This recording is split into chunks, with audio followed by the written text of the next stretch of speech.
Hello मेरे प्यारे दोस्तों, कैसे हो? आई होप कि आप लोग ठीक ही होंगे।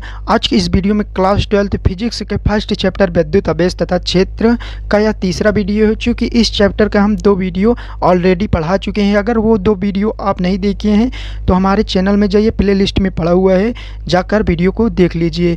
तो आज की इस वीडियो में यानी कि आज के इस सेशन में हम एक ऐसे मोस्ट इम्पॉर्टेंट टॉपिक पर डिस्कस करने वाले हैं जो बोर्ड एग्ज़ाम के लिए बहुत ज़्यादा इम्पोर्टेंट है। यानी कि बोर्ड एग्ज़ाम में हर साल पूछा जाता है, वो भी 3 नंबर के लिए पूछ ही लेता है। तो हमारा टॉपिक चलते हैं, स्टार्ट करते हैं। टॉपिक को स्टार्ट करने से पहले आपसे निवेदन है, अगर हमारे चैनल पर नए हैं तो चैनल को सब्सक्राइब कीजिए, जिससे कि हमें मोटिवेशन मिलता रहे और आप तक हम वीडियो पहुंचाते रहें। तो चलते हैं, वीडियो को बिना देरी किए स्टार्ट करते हैं। तो हमारा टॉपिक का क्या नाम है? तो टॉपिक का हमारा नाम है किसी बिंदु आवेश के कारण उत्पन्न विद्युत क्षेत्र की तीव्रता, यानी कि विद्युत क्षेत्र की तीव्रता ज्ञात करनी है। ठीक, तो यहाँ पर देखिए क्या कह रहा है, पढ़ लीजिए एक बार। माना बिंदु O है जिस पर प्लस Q आवेश है तथा इससे R दूरी पर एक बिंदु P है जिस पर प्लस Q नॉट आवेश रखा है, तो बिंदु P पर विद्युत क्षेत्र की तीव्रता ज्ञात करनी है। माना माध्यम का परावैद्युतांक K है। अभी आपको यहाँ कुछ समझ में नहीं आ रहा होगा तो डोंट वरी, आप 2 मिनट के लिए इसको भूल जाइए। तो आप पहले हम डायग्राम के माध्यम से पहले इसको समझा देंगे तो ये अपने आप क्लियर हो जाएगा। तो डायग्राम के माध्यम से कैसे समझेंगे, तो यहाँ पर देखिए, तो यहाँ पर आपको भी नहीं देखना है। यहाँ पर देखिए डायग्राम में, माना एक बिंदु O है, एक बिंदु हो गया, बिंदु O है, ठीक, जिस पर प्लस Q आवेश रखा हुआ है। ठीक, बिंदु O से R दूरी पर, बिंदु O से R दूरी पर एक बिंदु P है जिस पर प्लस Q नॉट आवेश रखा हुआ है। Q नॉट को हम क्या कहते हैं? परीक्षण आवेश कहते हैं। पिछली वीडियो में हम आपको पढ़ा चुके हैं। तो Q नॉट को परीक्षण आवेश कहते हैं।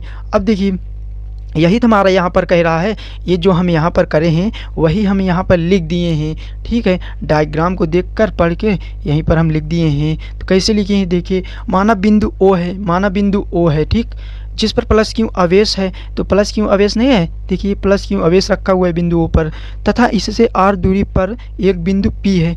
तो बिंदु O से R दूरी पर एक बिंदु P नहीं है, P है जिस पर प्लस Q नॉट आवेश रखा है, जिस पर हमारा प्लस Q नॉट, बिंदु P पर प्लस Q नॉट आवेश रखा हुआ है। तो बिंदु P पर विद्युत क्षेत्र की तीव्रता ज्ञात करना है। तो बिंदु P पर विद्युत क्षेत्र की तीव्रता ज्ञात करनी है। तो हम पिछली वीडियो में पढ़ चुके हैं विद्युत क्षेत्र की तीव्रता।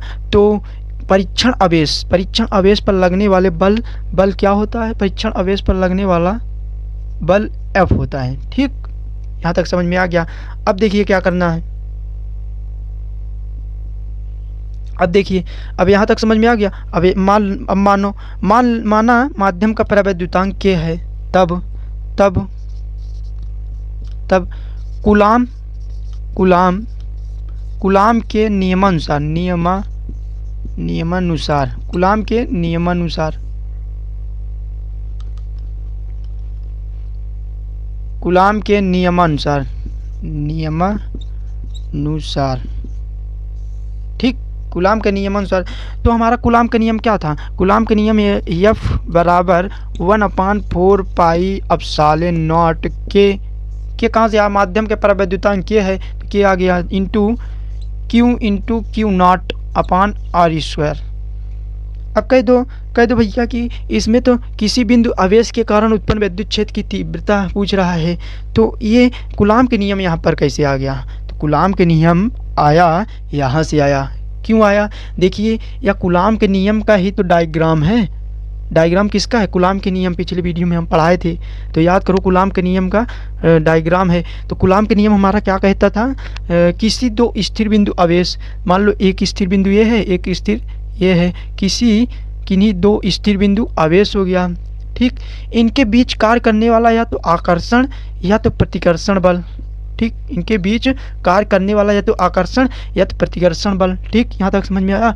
तथा आवेशों के यहाँ पर देखिए, आवेशों के गुणनफल, ये एक आवेश ये है, एक आवेश ये है, आवेशों के गुणनफल के समानुपाती होता है। ठीक, यही तो होगा, आवेशों के गुणनफल Q नॉट आवेशों के गुणनफल के समानुपाती तथा इनके बीच की जो दूरी है वर्ग यानी कि स्क्वायर के व्युत्क्रमानुपाती यानी कि उल्टा होता है। ठीक, वही तो हम यहाँ पर लिख दिए हैं, कूलाम का नियम यही तो कहता है, तो यहाँ पर हम लिख दिए।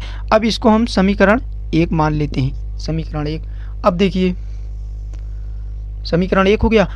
अब हमें कहाँ निकालना है, उत्पन्न विद्युत क्षेत्र की तीव्रता। कहाँ विद्युत क्षेत्र की तीव्रता निकालना, बिंदु P पर, बिंदु P पर विद्युत क्षेत्र की तीव्रता, बिंदु P पर विद्युत क्षेत्र की तीव्रता। अब देखिए विद्युत क्षेत्र की तीव्रता का किससे प्रदर्शित करते हैं, E से प्रदर्शित करते हैं, E से। विद्युत क्षेत्र की तीव्रता का फार्मूला क्या होता है, पिछली हम वीडियो में आपको पढ़ा चुके हैं इस चैप्टर का। तो E बराबर F अपान Q नॉट हो गया। ठीक, इसको समीकरण 2 नाम दे देते हैं, समीकरण 2। F हमारा क्या हो गया, परीक्षण आवेश पर लगने वाले बल, Q नॉट हमारा परीक्षण आवेश हो गया, E हमारा हो गया विद्युत क्षेत्र की तीव्रता हो गया। ठीक, अब देखिए समीकरण 2 हो गया। अब देखिए अब F का मान यानी कि ये जो F है यहाँ F पर यहाँ पुट कर दीजिए, F यहाँ पुट कर दीजिए, तो E बराबर ये से लिखेंगे समीकरण 1 का मान, समीकरण 2 में रखने पर समीकरण 2 हमारा क्या है, E बराबर F का मान क्या है, 1/4 पाई एप्सिलॉन नॉट के into Q not upon R square. तो 1/4 पाई एप्सिलॉन नॉट के हो गया into Q not upon R square, यह हो गया हमारा F हो गया, अपान क्या है नीचे Q नॉट हो गया। ठीक, अब देखिए कुछ कट रहा है, हाँ कट रहा है, Q नॉट से Q नॉट कट गया। अब हमारा क्या बचा, यहाँ पर देखिए, यहाँ पर देखिए E बराबर क्या बचा है, 1/4 पाई एप्सिलॉन नॉट के, 1/4 पाई एप्सिलॉन नॉट के इंटू Q अपान R स्क्वायर, यही बचा है ना, देख लीजिए Q नॉट तो कट गया हमारा, तो E बराबर 1/4 पाई एप्सिलॉन नॉट के Q अपान R स्क्वायर। ठीक, अब माना वायु अथवा निर्वात में, वायु अथवा निर्वात में के का मान क्या हो जाएगा, 1 हो जाएगा। ठीक, वायु अथवा निर्वात में के का मान क्या होता है, 1 होता है, तो 1 हो जाएगा। अब के का मान 1 यहाँ पर रख दीजिए, तो E बराबर 1/4 pi epsilon not into Q upon R square. ठीक, चूँकि अगर के का मान 1 हो जाएगा तो 1 गुणे 4 पाई एप्सिलॉन नॉट करेंगे तो 1/4 पाई एप्सिलॉन नॉट ही आएगा। ठीक, तो ये हो गया हमारा, क्या हो गया, किसी बिंदु आवेश के कारण उत्पन्न विद्युत क्षेत्र की तीव्रता का व्यंजक हो गया। ठीक, व्यंजक प्राप्त हो गया। तो अगर आपके बोर्ड एग्जाम में आएगा तो 3 नंबर के लिए डेरिवेशन करने को आएगा। ठीक है, तो हम जानते हैं जहाँ 1/4 पाई एप्सिलॉन नॉट का मान क्या होता है, 9 गुणे 10 की घात 9, इसका मात्रक हो जाएगा न्यूटन मीटर स्क्वायर प्रति कूलाम स्क्वायर। ठीक, 1/4 पाई एप्सिलॉन नॉट का मान क्या होता है, 9 गुणे 10 की घात 9 न्यूटन मीटर स्क्वायर प्रति कूलाम स्क्वायर। ठीक है, अब देखिए विद्युत क्षेत्र की तीव्रता का मात्रक क्या होगा, मात्रक इसका विद्युत क्षेत्र की तीव्रता का मात्रक हो जाएगा बल, यानी कि बल का मात्रक होता है न्यूटन प्रति कूलाम हो जाएगा। ठीक, यहाँ तक अगर आप, तो उम्मीद करते हैं कि आपको यह टॉपिक समझ में आ गया होगा। ठीक है, अगर बोर्ड एग्जाम में अगर आपके आता है तो आप सिर्फ इतना लिख देंगे, आपका 3 नंबर श्योर है, कोई नहीं काट सकता। ठीक है, तो आप एक बार इसका स्क्रीनशॉट ले लीजिए। आई होप कि आपको यह टॉपिक एकदम सरल लैंग्वेज में समझ में आ गया होगा। तो चलते हैं, आपसे मिलते हैं अगले नेक्स्ट वीडियो में मज़ेदार टॉपिक के साथ। थैंक यू, धन्यवाद।